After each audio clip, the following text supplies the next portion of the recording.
This is chapter 48 of The Lake. 48. Groaning, I rub my foggy head and roll over. The mattress is cold and damp. What? My eyes flick open for a second. I see a blur of brown and green and white. When my vision sharpens, the first thing I see clearly is moss. Gasping, I jolt and scramble to my feet. I'm in the forest. I stumble to a tree, frowning as my brain tries to catch up. Kayla and I were talking, and then we went to sleep. What happened? My back hits a tree and I glance around. The forest is silent, eerily silent. I shake my foggy head as my heart races. Lillian, this crazy bitch drugged me. How? It couldn't have happened at Rebecca's Nana's house. It's been too long, I think. I don't really know how long it takes to drug a person.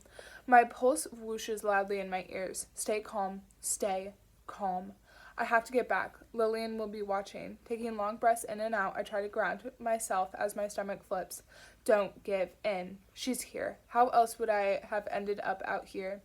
All I have to do is show her that I'm not afraid, that I'm not interested in her game, and I'm not feeding into whatever sick fantasy she's trying to play out here. I retch silently. I want to run and scream and leave. What do I fear the most? Lillian or letting Lillian win? Letting her win. Though the other is a very close second. Lillian is a hunter, and I'm her prey. I curl my hands into fists and feel something like dried paint on them. My body tenses. No, please, no. Slowly, I raise my trembling hands in front of me. They're red. I look down and see dark splatters on my white pajama top. Blood. Oh God, whose blood is it? I frantically swipe my hands down my top, but it does little to get the dried blood off. I look up, my head swiveling in every direction. Where is she? Clamping my teeth together, I take long breaths so I don't hyperventilate. Stay calm, breathe, think. Somehow I need to get back. Lillian put me here, so there must be evidence of the path she used. You can do this. Focus, Esme. I crouch down and trace my footprints back to the imprint my body left in the moss.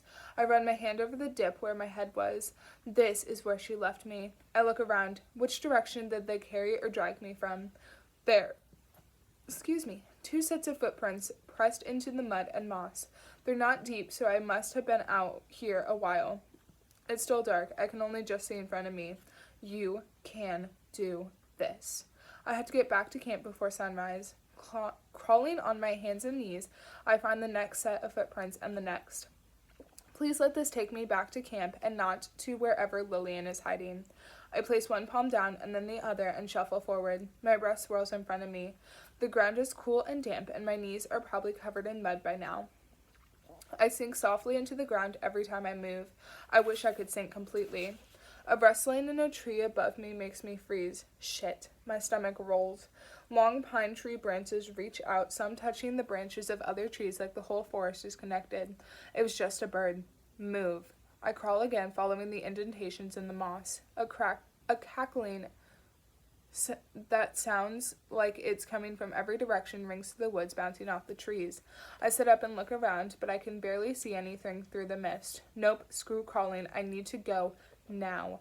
Forcing myself to my feet, I take off. My head is clear and I don't feel dizzy anymore. I have a better chance of finding camp now. I can do this. Lillian can go to hell. I fly between trees, following the footprints. The cackling sings out again. I whimper, pushing myself even faster. She's not going to get me. Rounding a tree, I stop dead in my tracks and I dry heave. I clench my fist. Lillian has killed another deer. I blink hard, hoping the image will disappear. It doesn't. She tied the deer to a tree upside down. Gagging, I pressed one wrist to my mouth. The deer has been cut open. A large gash stretches the length of its body, and everything that should be inside is outside. The gory red mess of organs lies on the ground beneath it. Lillian is a psychopath, and I have to get out of here. I pant, sprinting through the forest as if I know where I'm going. Mist parts as I run through it. My arms swing with every step, sending me flying a little faster. My gym teacher swore by pumping your arms to increase your speed, and I'll try anything. Images of the deer and the blood on my hands flash through my mind, spurring me on. I might be scared to the core, but I won't give in to her. Whatever she throws at me, I will fight. Yes, I whimper as I come to the edge of the forest. I've made it. Esme. Lillian laughs from behind me. Go. I race along the lake, never slowly. Kayla and I need to do something drastic and soon because Lillian is getting way worse. I sob as I run up the stairs to my cabin and then stop, just as I want to go just as I want to get to my friend. Placing my hand on the doorknob, I take a breath and quietly open the door. I lock the damn thing behind me and tiptoe into my room. She could have killed me tonight. Jesus, Lillian kidnapped me. We were wrong. She does want to hurt us.